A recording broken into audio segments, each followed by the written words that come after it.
Hi, everybody, and welcome to a special follow-up edition of Two Opinionated.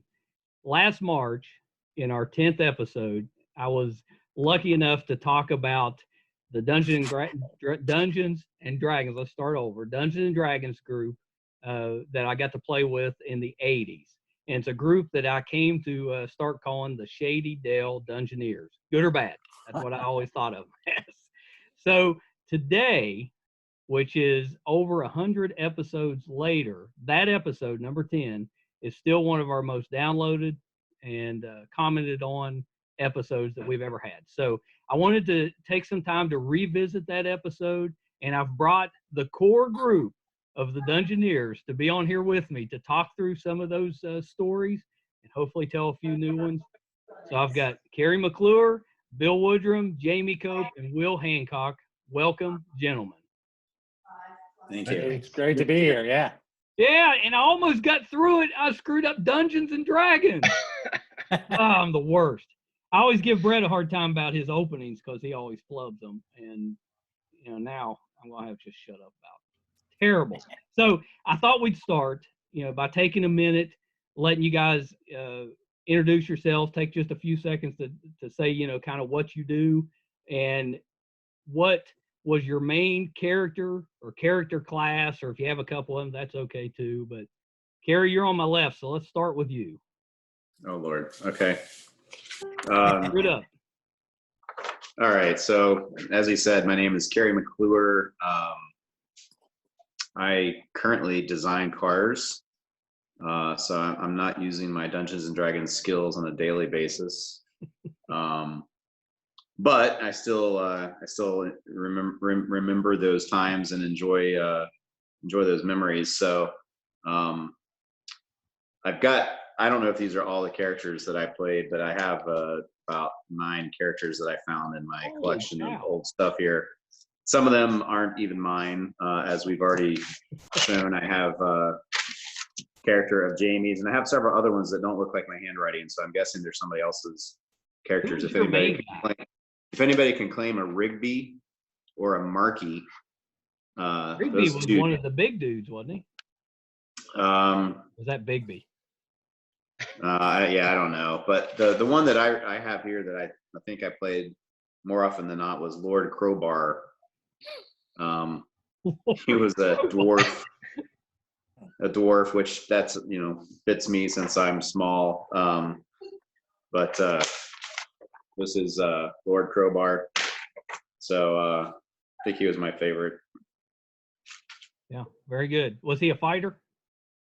Yeah, he was a dwarf fighter. 12th level was, I guess, where I stopped taking notes on this paper. So, actually, on the back I have him as 13th level. So maybe he grew up a little bit. Yeah, that's probably about right because I know Woody and I played some in college and advanced those characters a little bit more, but that's probably about right for when we left in high school. But this is the one that has the most notes and the most documented on the sheet as far as his magic items and special abilities and all that stuff. The other ones, like some of them were just written on notebook paper, so those are pretty crude. And then I have a couple other ones that were on the official sheets, but I had a paladin. I remember playing a paladin a lot as well, but he didn't.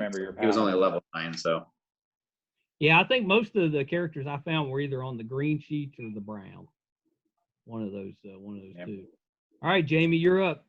Yeah, well, obviously elves were big because Carrie had my elf character there, and I remember playing a halfling too. I don't know. I don't have the sheets in front of me, so I don't remember a name, but I remember always drawing the picture of the character. That was one of my favorite parts, as opposed to naming them. So I always liked to be the halflings. Probably a little bit of the Hobbit thrown in there. Plus, nobody else ever wanted to be one, so it was just kind of. That's true. We were happy to let you be the halfling. Exactly. Nobody fought for that one. For the elf, everybody wants to be the elf, but everybody wants to be thief. Yeah. I do remember being a thief too, because I always wanted to try to move silently for absolutely no reason, just because I could. It was cool. All right, Will, your turn. I really wish I could remember my character more, and it's I know that I really had an inkling to be a dwarf. I know that. but I can't remember a character name. As far as levels, you got to understand, I didn't have an opportunity to play a lot of Dungeons and Dragons when I was younger. So you guys, I came into this deal, you guys kind of leveled me up there. You know what I'm saying? It's like you allowed me to have a more advanced character from the get-go. Well, you couldn't have been too far behind us. No, but the problem is I grew up out in the country. You guys like lived in an area where you could meet at each other's house and subdivisions and stuff. And I never got to do that. So really the only time that I got to seriously play Dungeons and Dragons is when we would bring stuff to school and play at lunch or at Shady Dell. That's really the only time I got to play seriously. Yeah. It seemed like you had a ranger. Does that sound right? That does sound correct. Yeah. Rangers were popular. Rangers were very popular. But it seemed like I know that, I wanted to be a wizard or, a thief. The problem was you only roll a 4-sided die for their hit points. Yeah.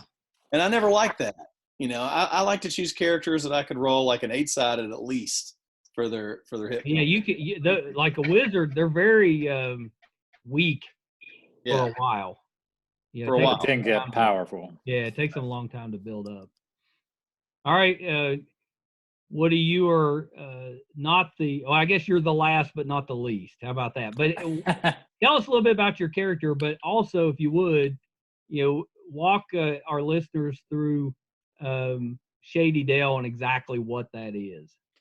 Yeah, you'll hear all the guys we grew up with reference Shady Dell. That is a family home. It's been in my family since 1820. My family's been on the same land in West Virginia since about 1820. The house actually, built in 1841. So, over 100, right at 160 years now on the same land.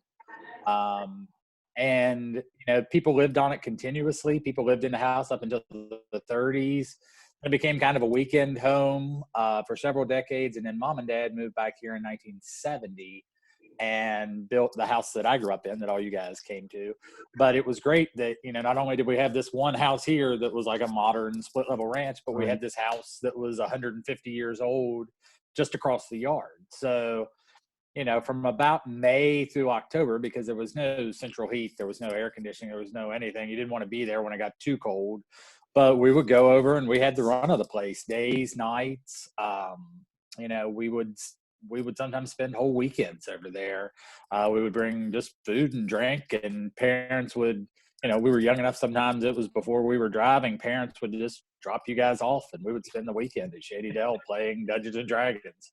I mean, I can't think of a better place for a bunch of young teenagers in this. It's this huge house. It had, how many bedrooms in that house? 4. Yeah, 4 bedrooms, upstairs, downstairs, full of antiques. Pretty creepy when you get right down to it. Pretty creepy. I mean, it was the perfect place to play Dungeons. Plus, it had a pool table, which didn't really fit the rest of the motif. But yeah, some stuff got stuck in there in the 70s after we'd moved back. Instead of like throwing things away, be like, well, Mom didn't want the pool table in the downstairs at our house anymore, but it could go to Shady Dell. There was a turntable, even though this was the late 80s and cassettes were really, what we were listening to music on, and CDs. There was still a big old LP turntable in there. So we would play albums, Billy Joel being one of the big ones. Yeah. That played in the background a lot. I don't remember too much else playing but Billy Joel. And there were comic books everywhere. Comic books everywhere. That's right. Yeah. My brother started me reading comic books when I was just little, and his collection, as he grew up and moved on, at some point got moved over there, and probably on the range of 3,000 to 5,000 comic books stuck throughout that house. And some of them are still there. I mean, that, the house is still there, and there are still books everywhere. Kind of was before the era of bagging and boxing and all of that. So some good stuff. Yeah, that's pretty awesome. What characters were you playing? Oh, I think we all had like a fighter and a ranger that we kept. I had a fighter named Wrath, and I had a fighter named Vanir. But the character that I think you guys all remember, I still have the character sheet for, was my cleric. And he was one of those that got started very early, and I played all the way through as a cleric. It was kind of one of those weird things. I think it was because nobody else wanted to take the guy who could only use blunt edge weapons and, roll the 1d4 for damage. You came in handy when we were hurt. But I could heal, yeah. And I had rolled a really high wisdom with when we were rolling up the character, so it became the thing. I became the cleric, and I took him all the way. The last sheet I could find said 15th level. But I had picked up some magic items along the way. He fought and healed and everything else way higher than the level I always was, because we had Icon of Ravenloft when we went through that. Yeah. Picked that up along the way. That was a very powerful magic emblem. And the cool thing was I picked up, because like Will says, nobody just wants to do 1d4 of damage. So I picked up along the way a Warhammer of Fire. And back before, everybody else had discovered the Marvel Universe and Thor, of course, like this, I was a big comic book guy. So Mjolnir, everybody knows Thor's hammer. So I named the hammer Majanter after Thor's hammer. And it used to be nobody understood that. Now everybody, of course, gets the reference to Thor's hammer. So. Yeah. I think the two characters for me, I played obviously the Meister, who was he was a thief, but he was more of a ninja type guy. I like the Oriental stuff back then. And then the other one, I had a magic user named Jarrell that I played as like a secondary. The one that I was bitter about it is one of the characters I started with, because, again, if you go back to when we were doing this, it was middle school, high school. I was big into the Weiss and Hickman Dragonlance series. And, Dritz Jordan was the drow elf that was so popular, and I created a character called Dakar Desti, and I still remember the name. I don't have the sheet, and I loaned it to Jeff Frampton, another one of the guys in the group, and he never gave it back, and he developed it into this great character. And I was always bitter that I lost my drow elf. I did invite Jeff to defend himself, but he chose not to. And Mike, you forgot one of yours. I remember yours better than mine. What about Slimy? Slimy the Bugbear. I forgot about Slimy. Yeah. Tell that story, because I do remember that now that you say it, but I haven't thought about that. I think actually you were the DM at the time. Maybe an NPC. Yeah. But he evidently wreaked havoc, because I can just remember Slimy the Bugbear was a topic of conversation. Was he a good guy? Yeah, he was on our side. Yeah. Somebody turned him, attracted him somehow. That and the gorilla that time. Do you remember the gorilla that fought on our side? Tell the gorilla story, because that was you, me, and Carrie, I think, that played in that one. I don't even remember who had captured and trained a gorilla to fight on their side. It took a liquefying skeleton spell. It was an albino gorilla. Yeah. And so it's fighting. It gets hit with this spell, but it's not like an instant death kind of thing. So it keeps fighting through its skeleton liquefying, and took out a bunch of the enemy that we were fighting. If I remember it rolled like 3 or 4 criticals in a row. Something crazy. With its gelatinous arm at that point. Did you DM that one, Carrie? I might have. I don't remember. I think me and Woody were playing that. I never DM'd. I know you guys will DM once, Carrie DM some, Mike, you DM some. That was not my gig. I like to play. Frampton DM. Yeah, Frampton DM some. But I love that albino gorilla. I wonder what his name was. He was tough. I don't remember him having a name. Slimy the Bugbear is a good one, though, James. I had forgotten all about Slimy, because if I remember, he kept coming back. You resurrected him. Somebody resurrected him. Now I remember that. Because we thought we were finally done with Slimy, and then you brought him back. He was like Kenny from South Park. He just kept coming back. What was your guys' favorite module? Ravenloft, I already mentioned the cleric going through, because it was all undead. So for the first time, and I was probably 8th or 9th level by the time we did Ravenloft. Yeah. So it was all undead. So the cleric goes from the guy in the corner who's just healing people to I'm turning ghosts and whites and vampires. I mean, and he's a critical character for the first time, rather than just heal me, I've been hurt. Yeah. And was it X1 where you were on the island and there was the Isle of Dread. I remember there was this Isle of Dread. Yeah, yeah. That one was one of the first ones I remember where you weren't indoors. For me, I mean, I don't know. There might have been a lot of others, but that just felt really different, kind of open. Yeah, yeah, that was a good one. I think that was one of the original box set ones, maybe. I think it came with the early. Expert or something. Yeah, yeah. Because I remember Keep of the Borderlands, the one everybody got. Right. And the big bad in that was That like came in the carrion box. crawler or something like that. It was a beholder, right? Oh, it did have a beholder in it. What? There was a carrion crawler though, right? Maybe. I'm thinking there was. Hey, Will, do you remember being turned in Ravenloft? Well, Ravenloft was the first it's the first real Dungeons and Dragons start to finish type of a module I was ever involved in. Yeah. Right? Because didn't that, I mean, how many sessions did that take for us to go through? Well, it took a while. Yeah. Yeah. Because, I mean, sometimes we'd go pretty strong and then we might be off for months. Like I don't remember playing Dungeons and Dragons during football season.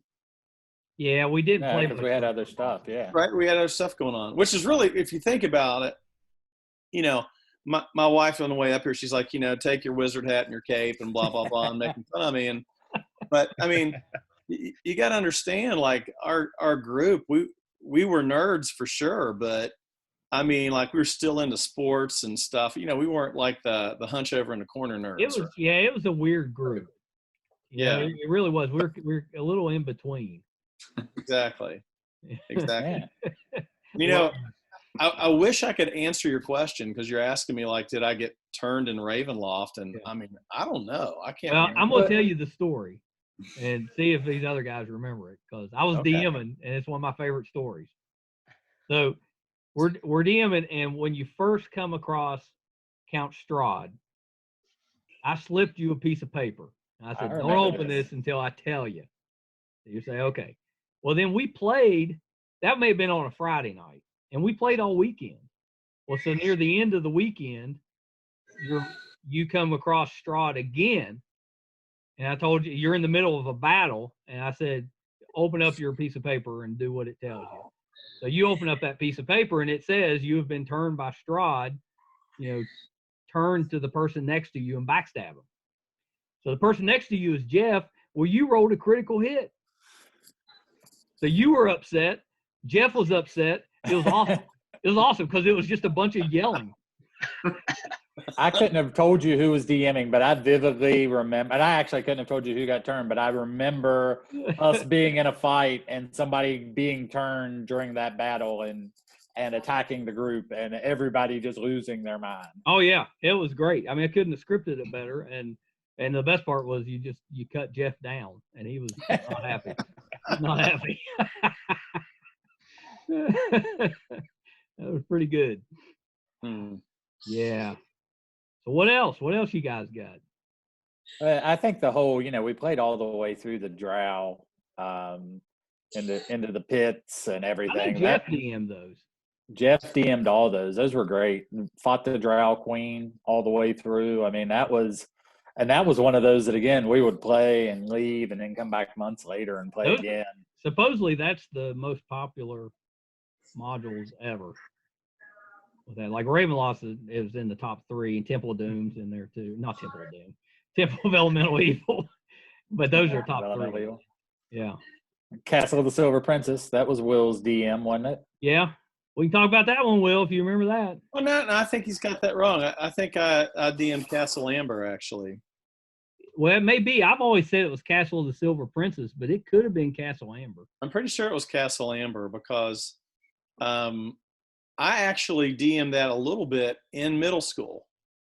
But, it was like never really serious, right? We never really got to get through it or anything like that. But I'm pretty sure it was Castle Amber is the one that I DM'd. It could have been. Did it have a green dragon at the end of it? Oh, gosh. I don't know. I remember the one thing I remember about Castle Amber that I thought was unique is there was a boxing ring in it and there was a boxer in it. I don't know if you remember that or not. Oh yeah, we got the box. Yeah, exactly. exactly. Yeah, that was kind of cool. There was that, and there were also some secret doors with patterns and things. And if you could figure out the right patterns, you could open these doors. They were like riddles, maybe. Yeah. And I mean, when you read the riddles and you read the answers, and you have that advantage, it seems pretty obvious, right? But when you're just read the clue, it's not simple to do. But as I remember, the group did actually a pretty decent job figuring out some of those riddles. We had a smart group. I guarantee I was not in the middle of that. I mean, you weren't part of that. You weren't part of that. I was hiding in the tree waiting on that dragon. But that was pretty cool. Yeah. I remember Carrie and his sister and I went through the Giant series. Like there was like the Frost Giants and the. Well, that's the one we did with Jeff. Maybe we didn't do them together, but got together at the end of it for the Spider Queen. Maybe. Yeah. But yeah, and I think she's probably the only female that I ever played Dungeons and Dragons with. Did she DM? My sister, no. Was that you? Were you DMing? I might have. I don't know. I'm trying to think. All right. Yeah, Because I don't remember that. She wouldn't have done that. That must have been early middle school before we started playing. Before playing in the group. She never came to Shady Dell. She wasn't. Yeah. We wish she would have come to Shady Dell. Yeah, I'm pretty sure there was no women around the table with Shady Dell. Now later maybe, but not at that time. And one of the things I didn't point out is we built our house, and you guys know for the listeners, we're lucky to have 29 acres here. We built my home as an adult on our family land. And one of the things I actually did, the table that the computer that is sitting on right now is the dining room table we always played on. Oh, like I moved that from Shady Dell over to my house and refinished it because it's like 150, 160-year-old walnut table. That's also our quarter bounce table. Yeah. Yeah, Lori asked when I was refinishing it, she was like, I don't understand what all these little nicks are. I was like, I don't either. Hard to say. Hard to say. Could have been anything. I became an expert quarter bouncer. And Thumbmeister too. Yeah. You had to know where the dead spot was in this table too. There were solid dead spots that you could not play in. Those were the later adventures of the Dungeoneers. That was also the end of the Dungeoneers.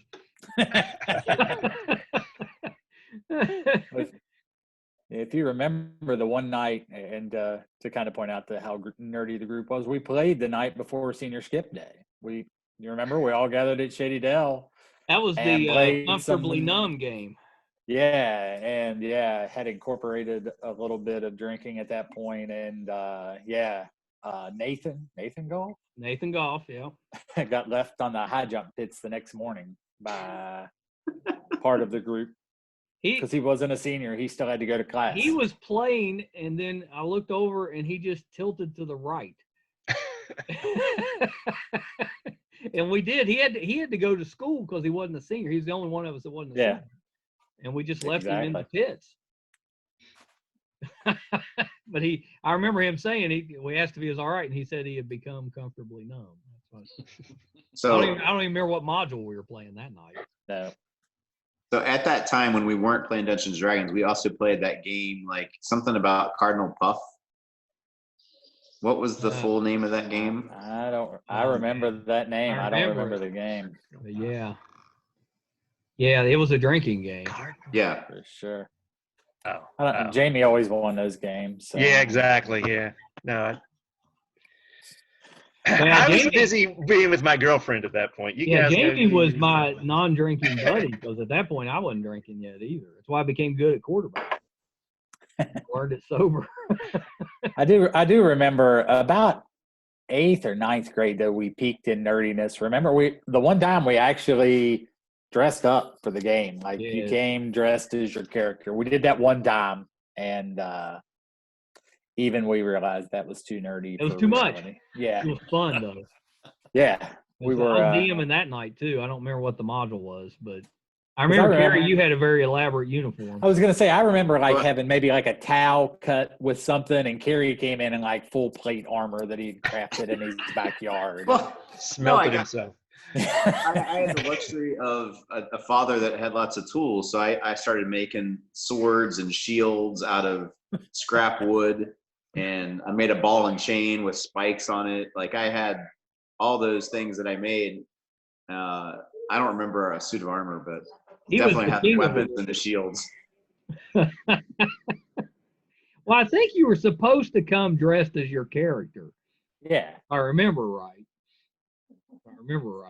Yeah. Yeah, for sure. We only did it that once, and even then, we all agreed that like maybe that was a step beyond. Yeah, where once we were got there and comfortable. started looking around each other, we realized why we didn't have women.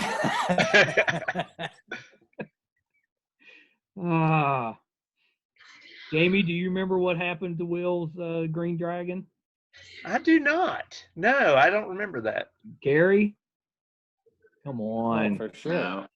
That's top 2 or 3 moments all time, us playing Dungeons and Dragons. My favorite 2 moments had to do with Will. One was Ravenloft, and one was that stupid green dragon that we played the whole campaign, and it led up to that green dragon fight. And for some reason, you had given me basically like the Iron Fist as my ninja guy. You gave him like he had a backstab ability, but it was also he could turn it into an Iron Fist type of thing. Yeah. And I climbed like up. Comradery or something. Yeah. Yeah, I climbed up in a tree and jumped out of that tree and punched or stabbed that green dragon and rolled a critical and killed the dragon. One punch and killed the dragon right at the start of the fight. So that was the end. No, because Will was trying to wipe out our party because he was mad because we'd beaten whatever module that was, and he threw that green dragon on us, and you killed it with a punch before anything else happened. Which is probably why you never DM'd again. Sucks. You gotta, you know. You know how bad I wanted to. Your guy to get he's the still sports. mad. I mean, come on.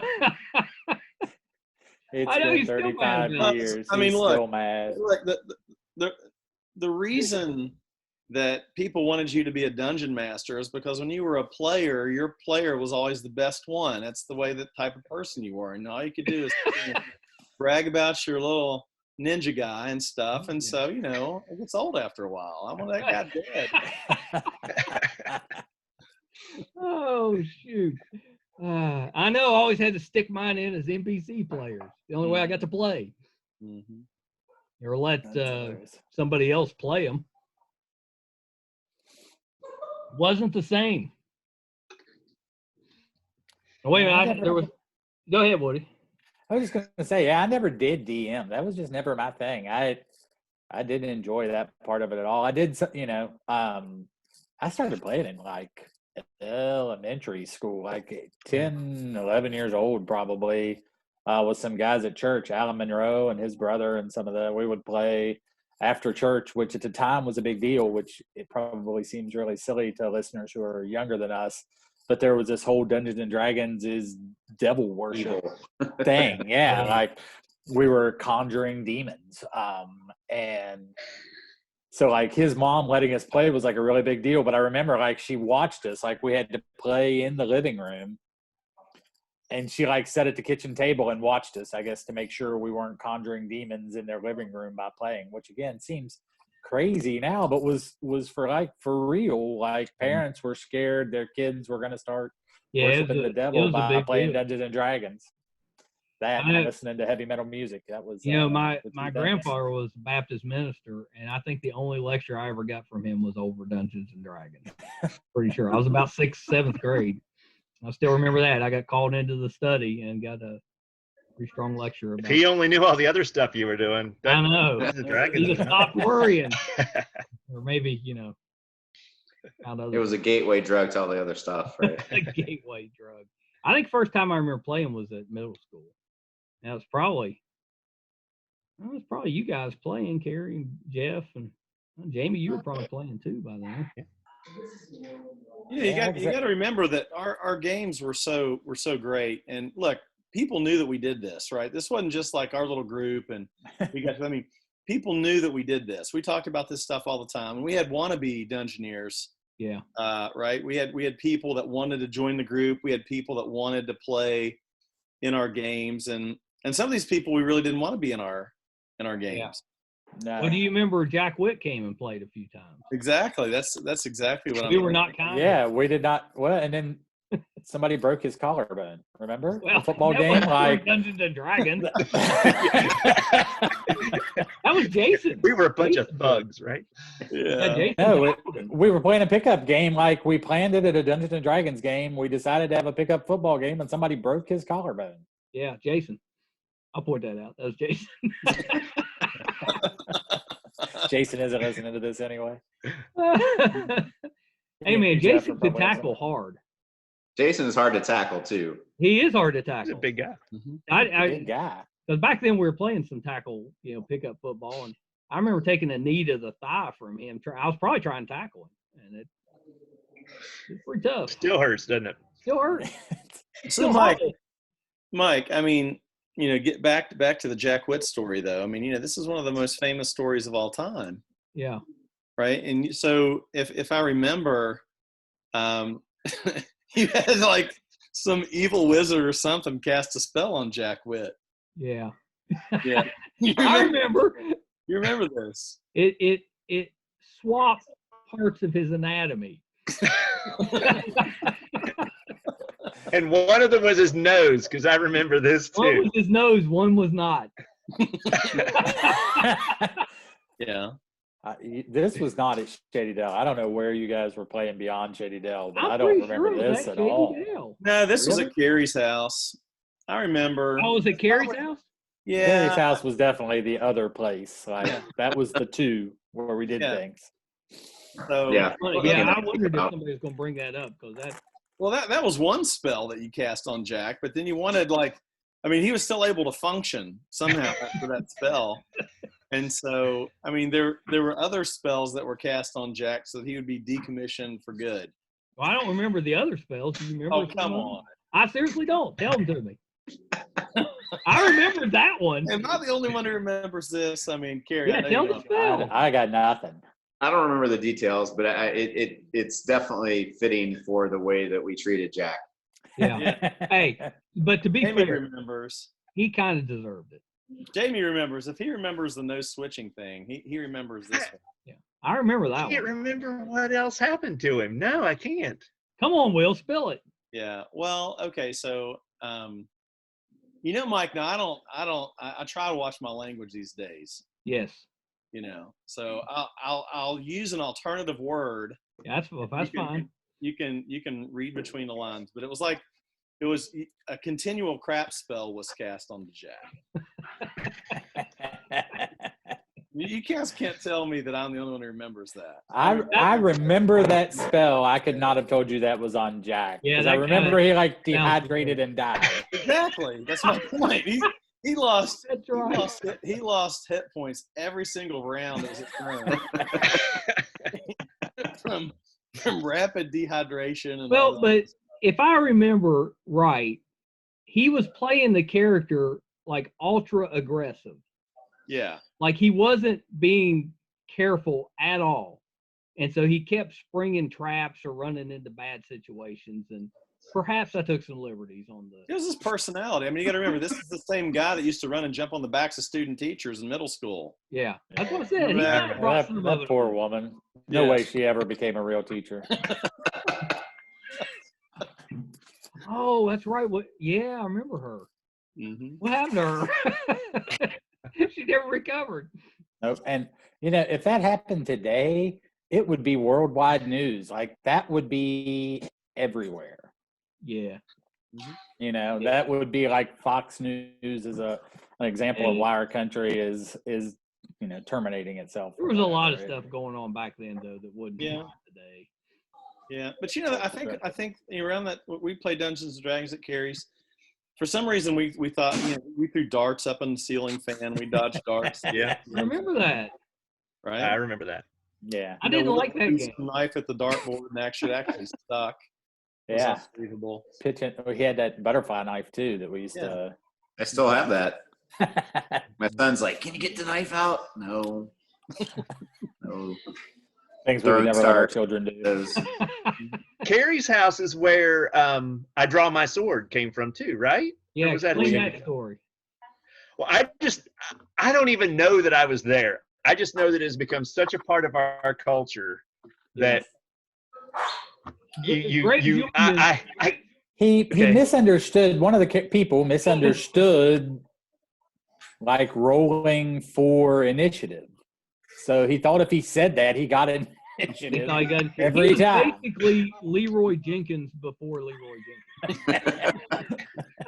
So I got a new car last year, and I had a cup holder, and every time I pulled this metal cup out, it would go zing. And the first time I did it, I'm like, I draw my sword, and it's like I don't even think I was there, but I've heard you guys talk about it so much. It's like zing. Well, and he did that. I mean, once it became a thing, he did that all the time. all the time. Yeah, and I mean, He got us into a lot of bad situations. even in college, because we went to Marshall, Mike and I went to Marshall together, and so we still would play some in our college apartments, and even then it would still the phrase would still reappear. I draw my sword. There was a lot of bar fights, traps sprung, a lot of bad situations that he got us into. Yeah. You got to remember too. We'd get warmed up for these games. Once we finally had people that could drive, we'd go to Billy Bob's. Yeah. And we'd eat pizza. Yep. And we'd play Gauntlet. Yep. Gauntlet, yeah. Right. We were ready to go. Then we get back Shady Dell and play D&D all night.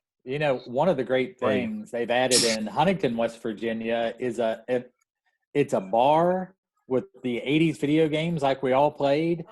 And they have, so if you're drinking, it's free. You can play all the video games you want, and they have a Gauntlet game. Oh, we should try it. We need to meet up down there sometime. Carrie took me to one of those in Columbus, actually. Yeah, pins we have up here is like that with the duck pin bowling, and then they have all kinds of 16-bit arcade is what they call it, and they have all kinds of video games. It's pretty cool. Dragon's Lair was the one that I remember more than Gauntlet. Oh my gosh. Like the laser that disc. was the animated one, right? Yeah, it was like laser disc. The thing cost $1 to play. That was $1, and it'd be like boom, boom, dead. Yeah, And it was brutal. There's one called Crossbow too that was pretty cool. It was very Dungeons and Dragons like there'd be mythical things. Do you remember the Myrtle Beach game? Yeah, the Chiller.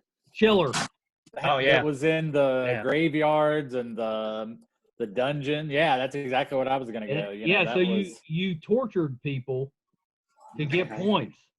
Who came up with that game?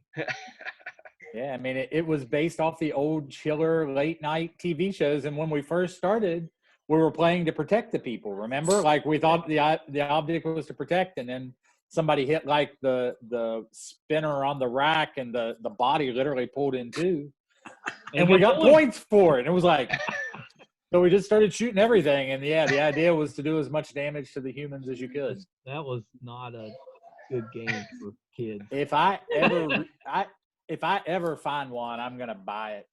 I look for that when I go into those places still, and I've looked on eBay and different places. Yeah, I mean, you see pictures of it online, but I've never seen the actual game. It's just pictures. I've never seen the game again after that one weird like Twilight Zone 2 or 3 days where we put so much money into Myrtle Beach. I've never seen it again. It was very popular. Yeah. So I know you guys weren't around, but I'm sure I've told this story 100 times. But did you play Bloodstone with us? Were you there for that game? You had to be there for that game. That was down at Marshall. It was at when we had the house with the pentagram in the basement. Oh no, I did not. I didn't go to that house much. That was after I'd moved out on you guys and moved in down at 1696. So I didn't go to the greenhouse very much. And we bought that house or rented that house based mainly on the fact that it had a basement that looked like a party area that had a bar. I mean, it looked pretty awesome. And so we got in there, and then when you flip the lights off, if it was all done in black light. And if you flipped on a black light, there was this huge pentagram that took up the entire floor and a bunch of just like demon stuff on the walls and stuff. So we didn't use that as a party house. Oh, anyway, we played Bloodstone. So we played Bloodstone. We talked Jay Starcher into playing with us. It's the first time he'd ever played. So Bloodstone is, at the time, was the highest level module that D&D put out. The characters went up to 100th level with that. Mark Amos DM'd it. And you were supposed to, the objective was you had to go into hell and steal Orcus's wand. That was the objective. So I just remember we were in a castle, and Jay didn't want, I mean, we had to force Jay to play. He did not want to play. And he walked out on the top of the castle to check it out for us. He was a ranger or whatever. So he was checking for traps, and he's out there, and he turns around and he says, "It's all clear." Well, then when he turns back around, this ancient red dragon had popped up outside the castle. So he was just nose to nose with this red dragon. And he's like, "What do I do?" And one of the guys playing with us said, "You got to get big. You got to get big." He's like, "Get big, say booga booga. Get big, say booga booga." He did. He's like, "Booga booga."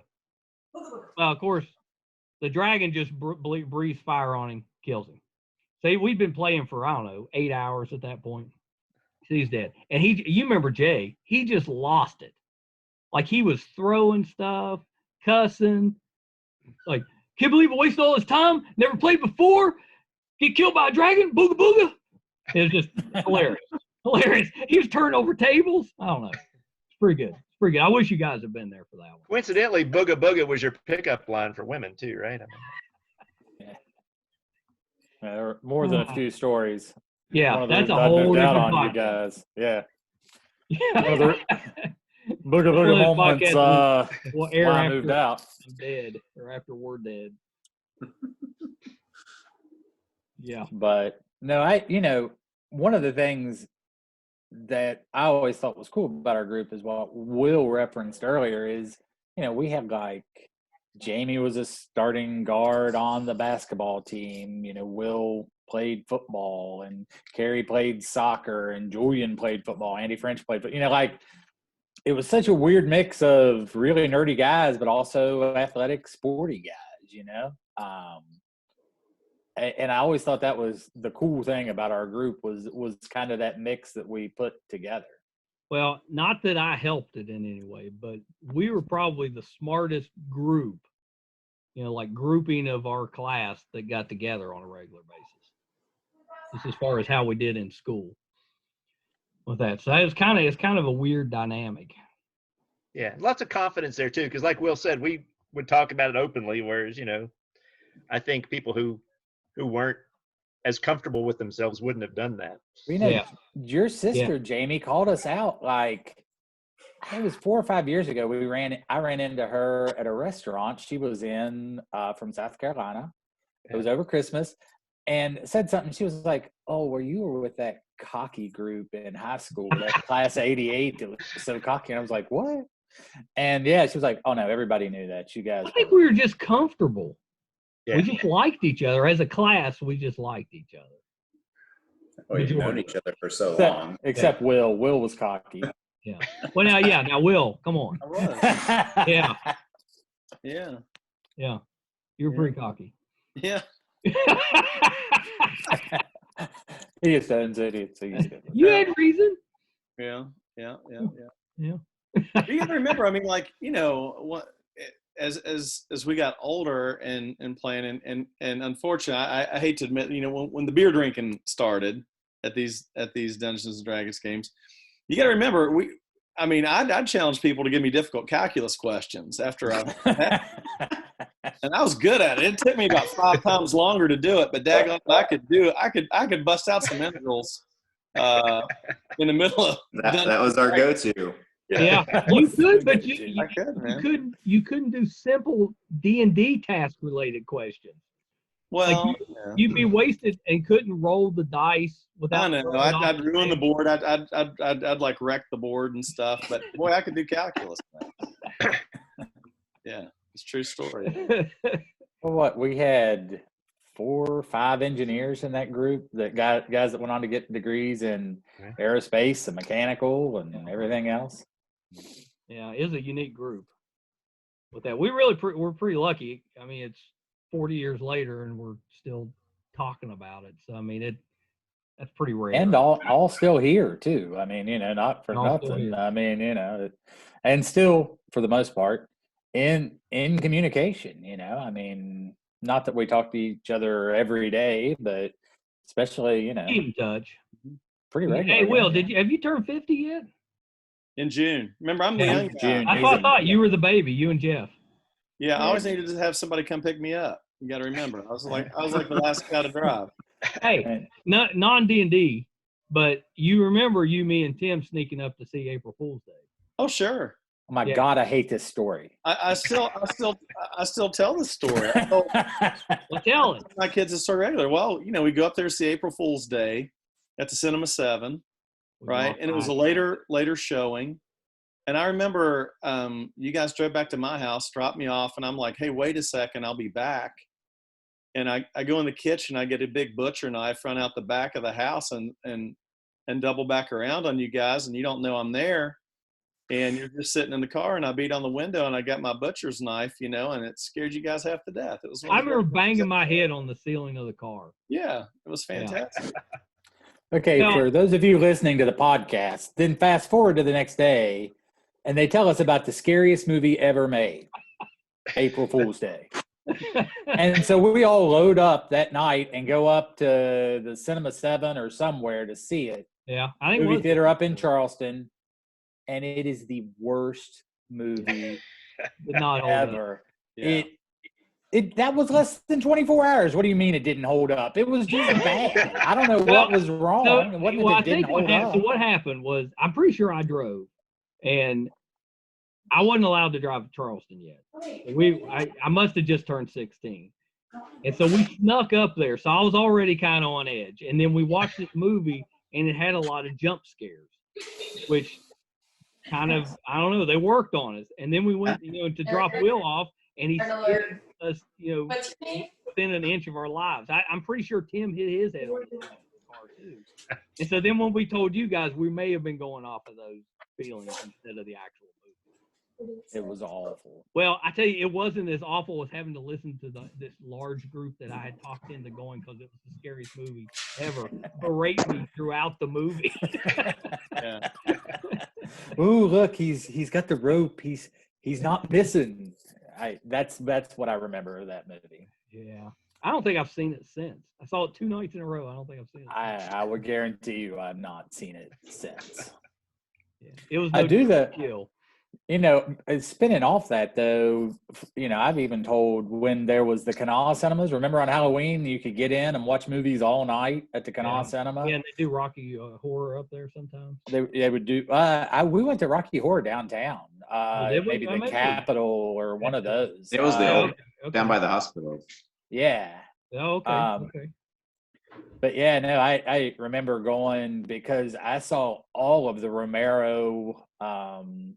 I do remember going movies going up, Day of the Dead, Dawn of the Dead. But it was like a Turn of the Living Dead. Showing? Well, it was all night. You got in, you paid one fee, which was probably like $10, and you could literally watch horror movies all night. Why though? Why did we do that? I don't know.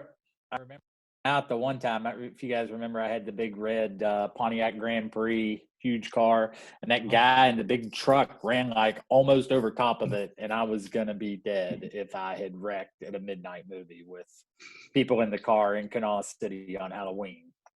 That's all I could think, and because we had a bunch of people in that car because it was so big. Yeah. Hey, Mac, do you remember racing down to the Huntington Mall? I remember like 3 or 4 cars wide on the highway when there's only 2 lanes. Yeah. I remember that too. Why are we even here? Right. Well, I remember looking up thinking, why is that guy on my bumper? And it was a state police patrolman. And he got all of us. Yeah. Well, he didn't get us. He got off at Milton. He must have been going because I moved over he pulled up beside and gave me a stare that I can remember to this day. Did the same thing to Frampton in that Monte Carlo, and then pulled off the exit.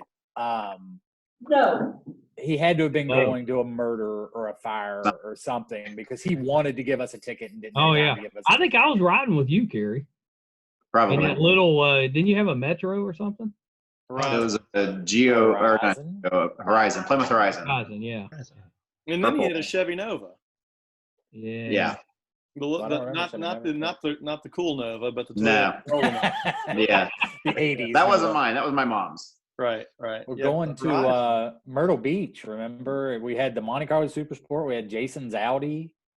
We had. I forgot about that Audi. Yeah, we had nice cars. That's why we got pulled over. Yeah. Because we were in nice cars. The guy drew his gun. Yeah, I still got On that picture request. I mean, somewhere. he didn't pull his gun, honestly.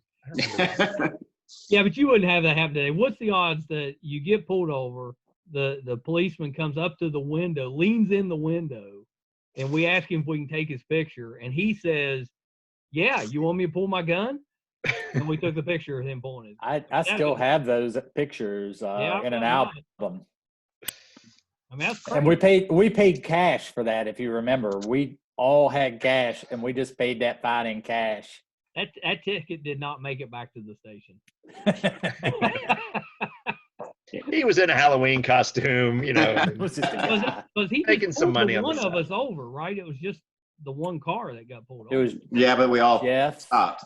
Yeah, we all stopped and chipped in on They're stupid. on the fine. I was in Jeff's car. I know he pulled Jeff I was over with because I you. was Yeah, riding, in that Super You, me, Sport. Jeff, and somebody. There was four I of don't us. remember. Julian, maybe. Julian drove his S10. Oh yeah. Because remember, it got towed and we just left it in impound because it was cheaper than paying for parking.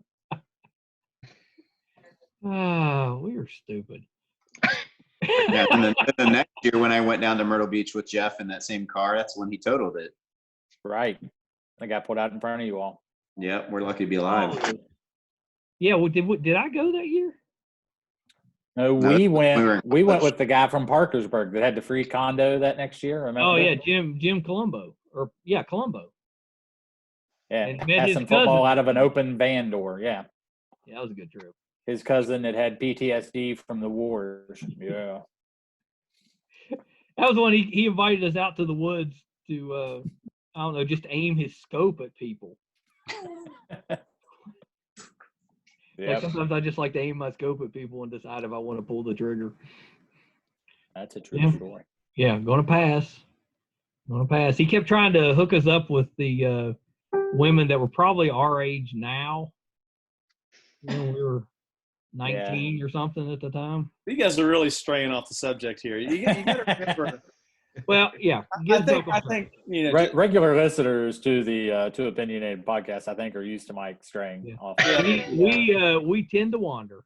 We do, but you know what? I mean, the thing that was cool about that time to me was like, you know, we were 16 years old, and I mean, I didn't have a curfew. Most of us did not have a curfew. Right. I didn't have a curfew. Our parents trusted us enough for whatever reason, and then our friends' parents trusted us enough that we could stay out as late as we wanted to, and no cell phones. My mom always said, "Just let me know where you are."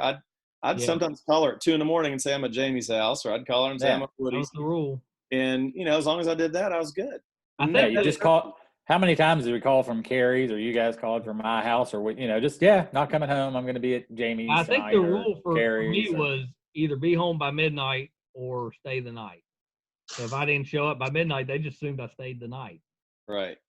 Well, it yeah. was none of pretty us good. had jobs either, right? Maybe Mike, but I had a job, yeah. but I'd so probably they weren't just letting us do it; they were funding it to an extent, right? I mean, paying for our gas. Oh, yeah. paying for- I mean, I honestly asked my parents about getting jobs, but with the 29 acres, my job was here. So Dad was, I would work for Dad sometimes at the car dealership. But I mean, that was, but yeah, by and large, I remember, even though we're bringing Alex up in the same community, Jamie, you're doing the same thing, bringing kids up in the same community. It was kind of more Mayberry then than it is now. Like the things that we were able to do, just we still have a great place to live, but I don't think it's the same. You know, it's a different world, I guess. Yeah. Well, My parents still ask about you guys all the time. They think you guys are great. Yeah, same. Yeah. We should all just show All the up parents at love Jamie's us. parents' house sometime. They'll have Peppies for you. They'll have Peppies ready to go. Gosh. Ooh, that was That was best. the main reason we came over there was for your parents.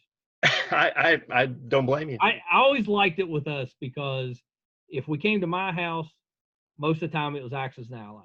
If we went to Carrie's, it was Conquest of the Empire, or we were watching movies or something like that. If we went to Jamie's house, it was Risk. You know, Woody's was D&D. Well, Carrie added the first. Well, Jamie probably added the first computer games we ever played too. He had Bird versus Magic. Oh yeah, I forgot about that. Yeah. And then- on the Commodore 64. Yeah, and then Carrie got a Mac, that Winter Olympic game. Remember? Yep. Yeah, it was like Apple. It wasn't a Mac. It was like Apple IIc, but it had a couple games on it. Yeah, I remember it had like a snowboarding game where if you hit like D right or whatever, it would do a little boop, boop. Yeah. All right, so I'll read off some of these module names. You guys tell me if it sparks anything. These are some of them that I remembered that we played. That we haven't talked about. Tomb of Horrors. I can see the cover. It's pink and there's a guy's hand reaching out. Yeah. Right? Yeah. I don't remember a whole lot about it. Was that the one that had the Vecna or the Lich? That might have been the Lich was the big bad. Yeah. Or was that White Plume Mountain? I remember playing White Plume Mountain. You know, so many of the campaigns. Yeah. Yeah. So many of the campaigns run together, and we didn't play. Our group didn't play a classic Dungeons and Dragons game either. So you know, some of the stuff kind of blurred. Yeah, we played more of a hack and slash. Which I mean, DM, and I think that my favorite module was Ravenloft, but I really like Temple Elemental Evil too. That was a fun one. That was a great one. And I don't remember who DM'd that, but it was. I just remember having a good time with it. I like just going room to room and fighting stuff.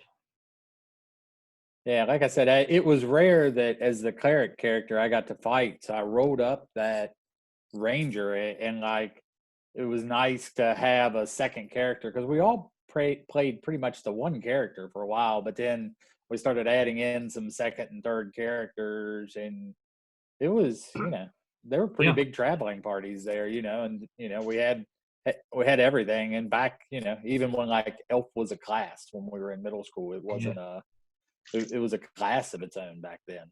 Yeah, it was. What are you eating, Carrie? We've been having food trucks show up in our neighborhood for the last couple weeks, and tonight there's a truck called the Cheesy Truck. Yeah. And their specialty are obviously it's cheese related, but it's grilled cheese sandwiches.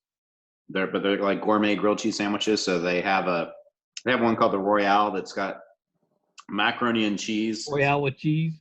Yeah, Royale. Well, it's like that. Yeah, it's like macaroni and cheese and pulled pork barbecue on a grilled cheese sandwich. Ooh. But for whatever reason, they were out of that tonight. So I got a regular grilled cheese, and then I got tots covered with bacon, jalapenos, and cheddar cheese. Man.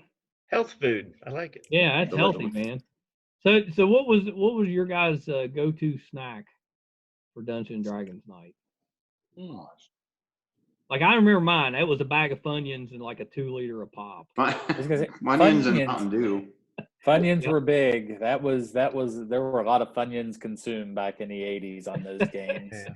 Doritos with the salsa. Oh yeah, that was a big thing. I think we had a lot of salsa. Yeah. And you remember doodads? I remember eating doodads. Crunch and Munch. Crunch and Munch. What I remember, and sometimes the memories get mixed after all these years, but when we would go to your house, Mike, your mom always made snacks, and she would make like those little tortilla chips with cheese and a piece of pepperoni on them. Oh yeah. Man, your mom was fancy with her snacks. Yeah, it just wasn't like chips. There was always that extra level of snacking at the wall home. Yeah. The cool thing about that was we could play all night, and your mom would like make us breakfast, and then we'd go to bed. Yeah, because she didn't go to bed till morning. She didn't sleep. Yeah. Yeah. She was She a still she was a doesn't. night owl. Yeah, she's still like that. Her sleep time normally is like 4 to 12, 4 a.m. to 12 p.m. That's her. Yeah, normal. but she was always around, and it was always like just walk in with food. That's one of the things I always remember about being at your house is she would just show up with something that she had made up in the kitchen. I always liked our group because when one of us got excited about something, all of us tended to get excited about it.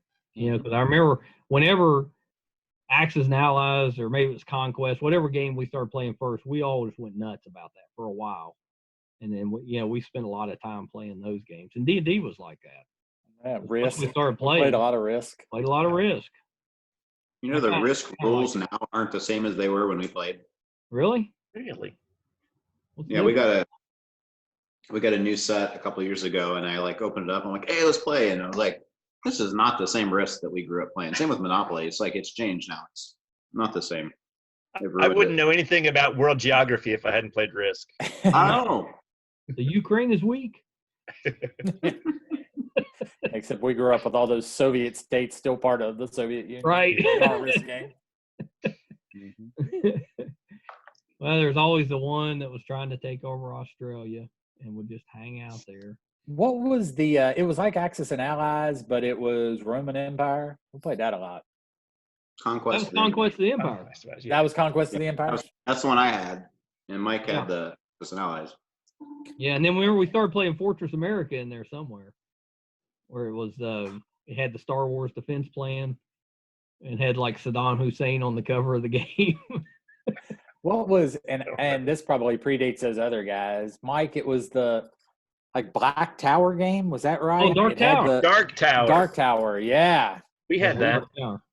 I love Dark Tower. That was like one of the first electronic games, right? Yeah. Yeah. You would touch it, you would make your move, and it would generate electronically whatever would tell you something. I remember playing that more with you and Dave when we were little than with these guys. But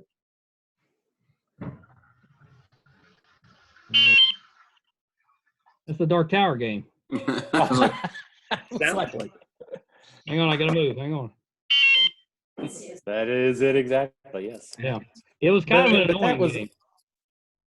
All that stuff went together, and it was like we had all read The Hobbit and all that stuff, and then there started to just be little inklings of things like that you could get to, and then they came out with the Dungeons and Dragons cartoon show. Love that. It was like super reaffirming for those nerdy 10, 11, 12-year-olds that we were. That now it's so funny that this stuff is everywhere. That that Marvel superheroes are ubiquitous. You see everybody wearing them on their shirts, and all these things. It's Harry kind of Potter. crazy from where.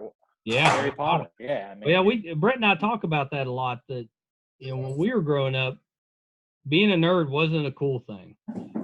Most people did not understand it. Now it's just everybody's a little bit nerdy with that. That's why we had so many people that ran through our group when we were playing Dungeons and Dragons, but they never stuck around. I mean, we probably ran through 10 or 15 different people, besides our core group, but they never stuck around. Yeah, it was definitely a different time, and you